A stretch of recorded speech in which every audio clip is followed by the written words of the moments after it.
Hello बच्चों, सभी का स्वागत है आपके अपनी यूट्यूब चैनल कंबोज सर पर। आई होप कि आप सभी अच्छे होंगे और आप लोग की जो तैयारी है वो भी काफ़ी अच्छे से चल रही होगी। तो इससे पहले जो आप लोग के क्वेश्चंस आ चुके हैं, या आप बोल सकते हैं कि 3 पार्ट आ चुके हैं इंपॉर्टेंट क्वेश्चन जो हम देख रहे हैं क्लास 10 सब्जेक्ट साइंस के निश्चित उत्तरीय प्रश्न।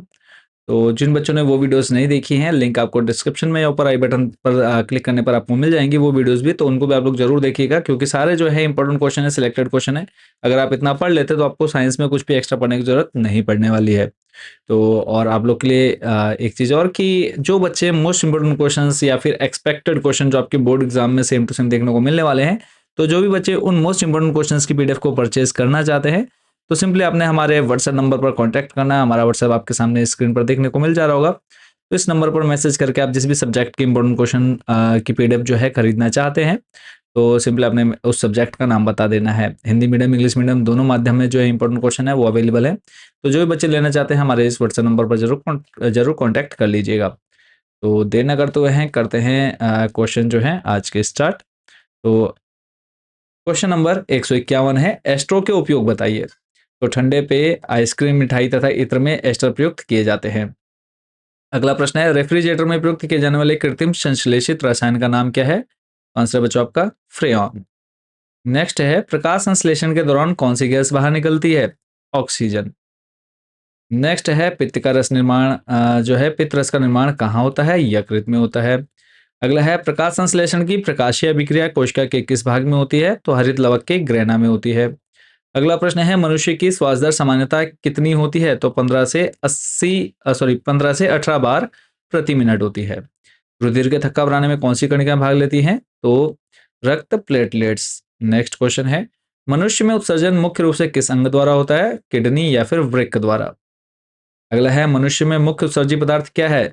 यूरिया। अगला है, हीमोफीलिया क्या है? तो हीमोफीलिया एक आनुवांशिक रोग है, इस रोग में रक्त का थक्का नहीं बनता। नेक्स्ट है, मनुष्य की लाल रुधिर कणिकाओं का जीवन काल कितना होता है? तो यहाँ पे इसको थोड़ा सा करेक्ट कर लीजिएगा, लगभग 120 दिन होता है। ठीक है, 120 दिन। अगला है, हमारे शरीर की सबसे बड़ी धमनी का नाम? दैहिक महाधमनी। नेक्स्ट है, एक पौधे का नाम लिखिए जिसमें रंध्र दिन के समय बंद रहते हैं और रात के समय खुलते हैं। तो आंसर है बच्चों आपका नागफनी। अगला है, श्वसन वर्णक किसे कहते हैं? हीमोग्लोबिन को कहते हैं। अगला प्रश्न है, उच्च संगठित पादप में वहन तंत्र के घटक क्या हैं? तो जाइलम तथा फ्लोएम। अगला प्रश्न है, कोई वस्तु सजीव है, इसका निर्धारण करने के लिए किस मापदंड का उपयोग करोगे? तो आंसर बच्चों, जिस वस्तु में गति पाई जाती है उसे सजीव माना जाता है। नेक्स्ट है, किसी जीव द्वारा किन कच्ची सामग्रियों का उपयोग किया जाता है? तो बोलेंगे हम कार्बन आधारित अणुओं जैसे कार्बन डाइऑक्साइड का उपयोग कच्चे पदार्थों के रूप में किया जाता है। फिर है प्रकाश संश्लेषण, ये पहले भी देख चुके, तो एक बार और यहाँ पे आप इसको जल्दी से याद कर लीजिए। अगला प्रश्न है 169, दारू ऊतक के 2 प्रकार के अवयव जो है वो है आपके वाहिनिकाएं तथा वाहिकाएं। फिर है, किसी जलीय प्राणी जैसे मछली के श्वसन अंग का नाम? तो आंसर है आपका बच्चों गिल्स या फिर क्लोम। अगला है, अप्रकाशीय अभिक्रिया कोशिका के किस भाग में होती है? तो हरित लवा के स्ट्रोमा में। अगला है, एडीपी एटीपी का पूरा नाम? तो एडिनोसिन डाइफास्फेट और एडिनोसिन ट्राइफास्फेट। अगला है, एम्फाइसीमा रोग के क्या लक्षण है? तो ये क्या करता है, एम्फाइसीमा में वायु कोशिकाओं का लचीलापन समाप्त हो जाने से गैसीय विनिमय की क्षमता कम हो जाती है। अगला है, तरल संयोजी ऊतक के उदाहरण? तो रुधिर और लसिका। अगला प्रश्न है, लार में पाया जाने वाला एंजाइम? तो एमाइलेज भी आप बोल सकते हो, और एमाइलोस को भी जो है एमाइलेज को टॉयलिन के नाम से भी जाना जाता है। अगला है, ईसीजी का पूरा नाम भी पूछ सकते हैं, तो इलेक्ट्रोकार्डियोग्राफ। और क्या है पूछेंगे तो ये हृदय स्पंदन क्रिया की ग्राफीय रिकॉर्डिंग को कहते हैं इलेक्ट्रोकार्डियोग्राफ। इससे हृदय संबंधी रोगों का ज्ञान होता है। अगला है, रुधिर के सर्वदाता एवं सर्वग्राही का नाम? तो सर्वदाता है बच्चों ओ, और सर्वग्राही है ए बी। अगला है, वाष्पोत्सर्जन का कोई एक कार्य बताना है आपको? तो वाष्पोत्सर्जन के कारण क्या होता है? वाष्पोत्सर्जन संसंजन तनाव उत्पन्न होता है, जिसके कारण पौधों में रसारोहण होता है।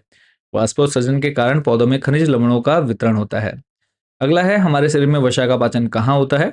तो अमाशय तथा शुद्धांश में वसा का पाचन लाइपेज एंजाइम की सहायता से होता है। लाइपेज एंजाइम वसा को वसीय अम्ल तथा ग्लिसरॉल में तोड़ देता है। अगला है, किस यंत्र की सहायता से रक्तदाब नापा जाता है? तो स्पिग्मो मैनोमीटर की सहायता से। फिर है, बाघ जैसे मांसाहारी की शुद्धांश छोटी क्यों होती है?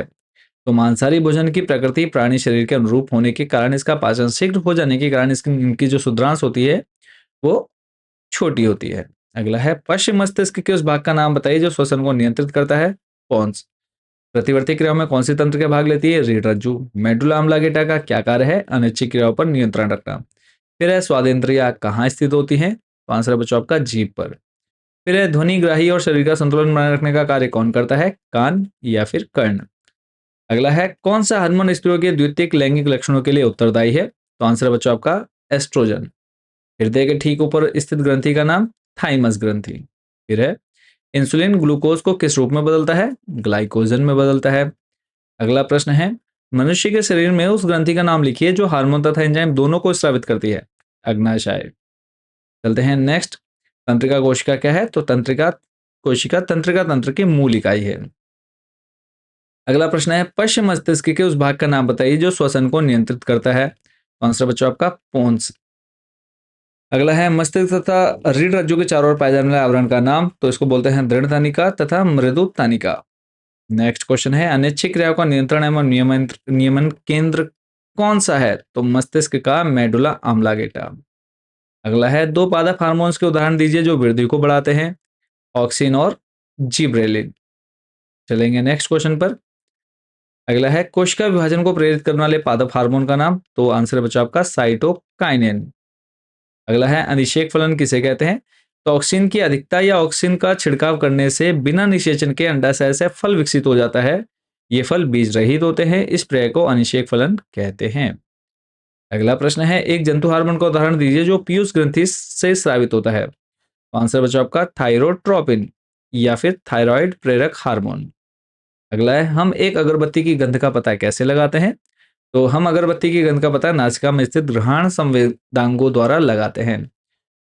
अगला है प्रकाश तथा अंधकार का ज्ञान किन संवेदी कोशिकाओं द्वारा होता है। तो प्रकाश तथा अंधकार का ज्ञान दृष्ट शालकाओं द्वारा होता है।